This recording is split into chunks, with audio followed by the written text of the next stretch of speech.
The Intro Sim is a simulated mindscape created by the Neurostalgia Institute to ensure new neuroprobers are fully prepared before working with their first client. Although not as complex as an actual client, the Intro Sim offers unique guidance to train and remind neuroprobers of the key principles and techniques of neuroprobing. We at the Neurostalgia Institute hope you enjoy this introductory simulation. Things have become almost unbearable for me. And for my family. Nothing has helped. I guess that's why I'm here. So, if I just talk about my troubles, you'll be able to use it later to help with the procedure? Seems hard to believe, but you're the experts. I think many of my issues started when I was young. So, why don't we start with my childhood days, yes? Okay, let's see. I was raised in a lovely cottage in rural Germany. We didn't have much, but my twin sister, our father and I got by. There was actually a great famine for much of my early childhood, and often we went without food. I had many happy moments with my family, but the darkest times began when my father remarried. My stepmother always resented my sister and me. We didn't like her much either, to be honest. God, she was horrible. Sometimes she would take my sister and me out for long walks in the forest, and then she'd hurry home. My sister and I couldn't keep up, and we'd often get lost. We learned to leave a trail of whatever we could find on those walks to help us get home. I guess, in some ways, our stepmother helped us become resourceful like that. My sister is a real fighter. The kind of woman any girl or boy could look up to. She volunteers to work with various youth organizations now. Enough about her. Okay, what else? Maybe I should talk about my feelings, yes? You may find it hard to believe, but I've always struggled with various eating disorders and anxiety around food. Eating anything rich makes me feel scared and anxious. It's hard to describe. My sister has actually experienced similar issues, and it has worsened for us both as we've gotten older. That's not normal, now, is it? We've seen countless doctors about this in the past. They've determined that our issues may be trauma-related, but have yet to help us sort out the underlying source. They have yet to fix us. That's why we're here.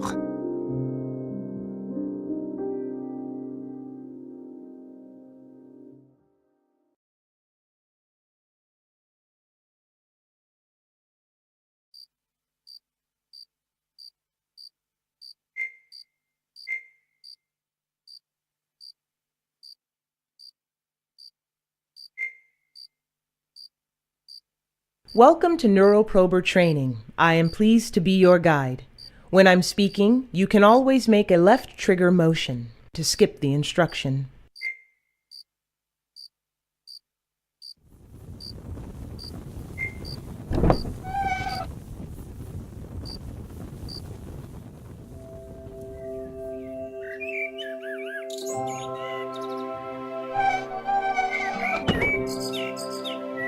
Whether you are speaking with the client directly or neuroprobing within their mind, it is always imperative to listen.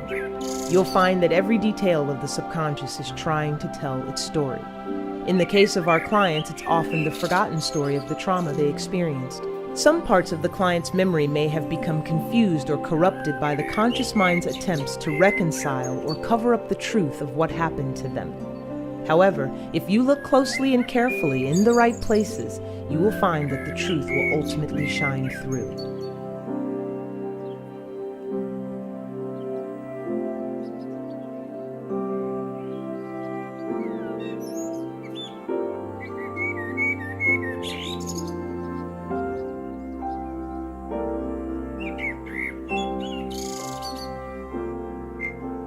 Some parts of the subconscious allow you to interact with them, while neuroprobing, make an A button motion to engage with it. Using a right stick motion will allow you to move the item around to examine it further. When you are done, you can make an A motion again, and it will return to its natural position.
While neuroprobing, you will encounter objects that look like photographs. This is how your consciousness interprets the concrete memory moments it finds within the client's psyche. Typically, there are about 10 of these memory photos found in each psyche. The mind can only hold on to so much. You'll find that half of these photos present an actual moment relating to the trauma.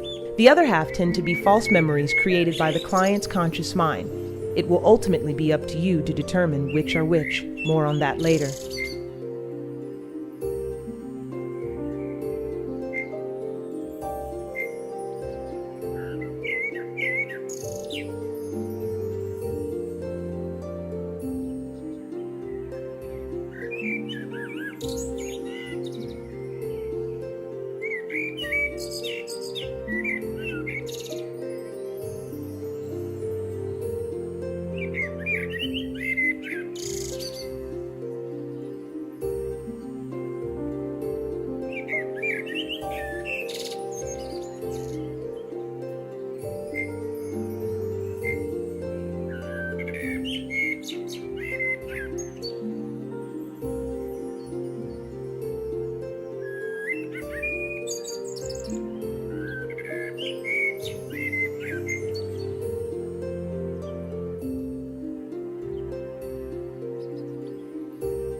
When you acknowledge a memory photo, it will surface more prominently in the client's psyche, and at that point can be found in a safe area of the mind, often where you begin within the client's mind.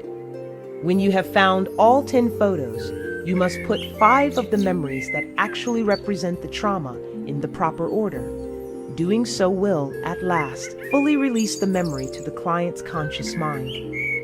Often he or she will experience a breakthrough at this moment. That breakthrough is what every Neuroprober lives for and is the key to the client finally being able to work towards true recovery.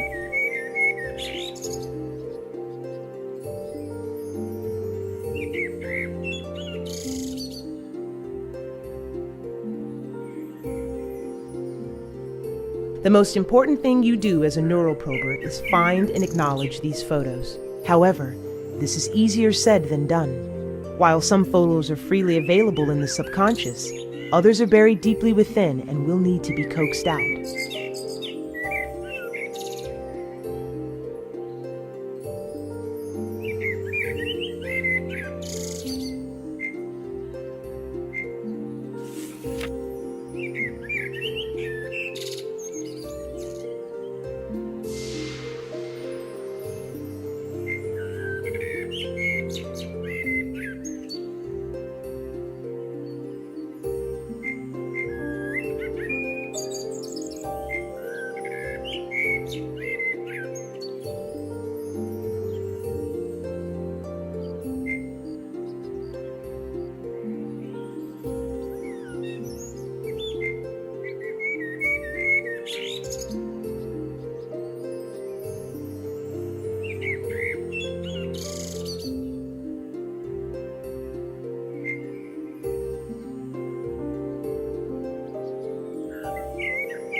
Interacting with one part of the mind can sometimes open up new areas of the psyche.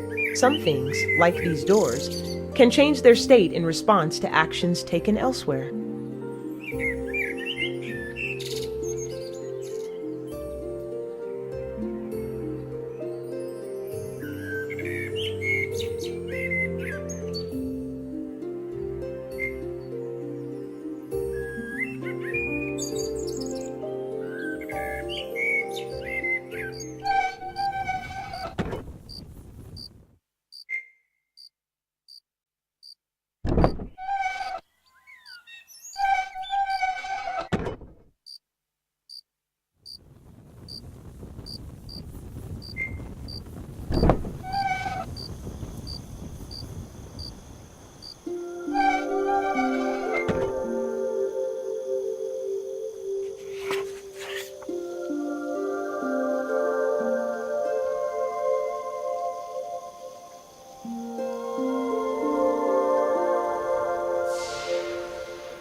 The subconscious doesn't take kindly to intruders and will take every opportunity to feed off of any sensations of anxiety or tension you offer to it. If you can, try to stay calm and peaceful, even in the face of terror.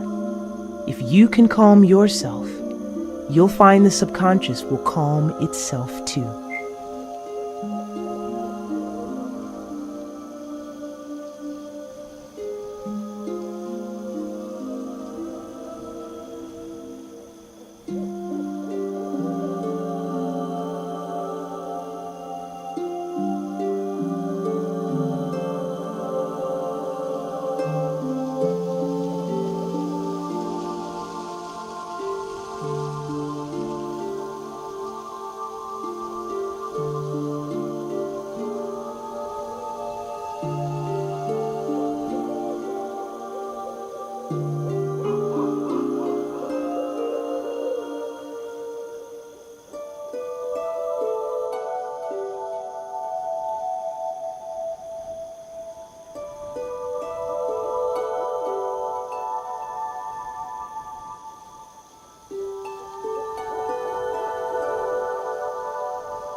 Here's an example of a particularly buried memory. Some details of a given trauma can be especially tenacious, but by gently and cleverly listening to the clues the mind gives you, you will find all you need to work through it. Just think of it as a puzzle for you to solve.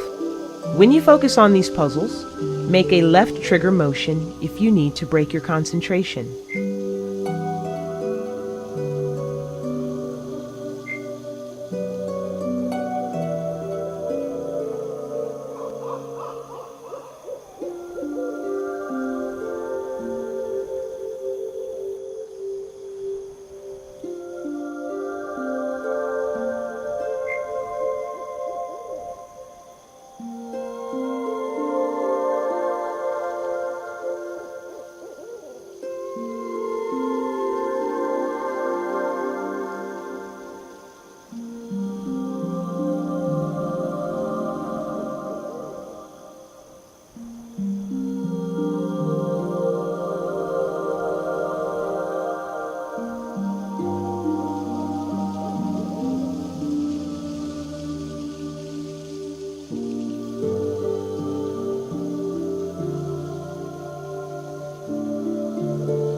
The subconscious doesn't take kindly to intruders and will take every opportunity to feed off of any sensations of anxiety or tension you offer to it.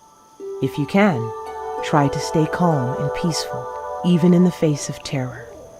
If you can calm yourself, you'll find the subconscious will calm itself too.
While neuroprobing, your consciousness is lost deep inside the subconscious mind of the client.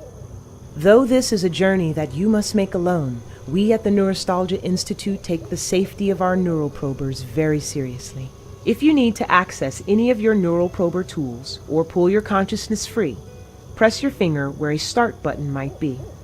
This will bring up your neuroprober tools and you can proceed as needed from there.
Do you remember when I mentioned that the client's subconsciousness can feed off of your fear?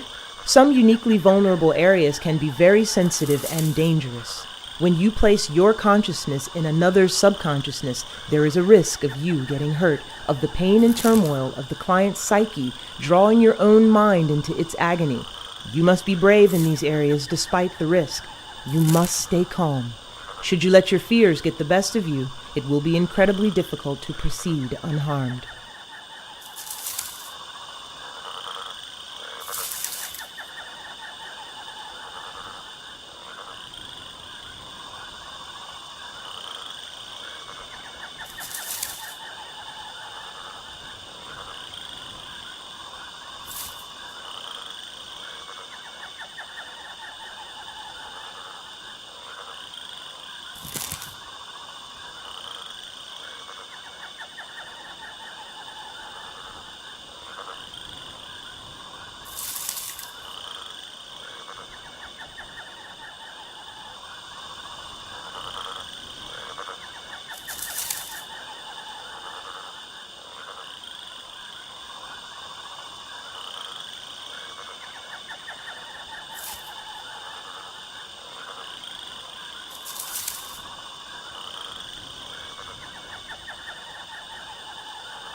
You can even pick up and walk around with some objects. To do so, interact with it, and then start walking while holding on to it.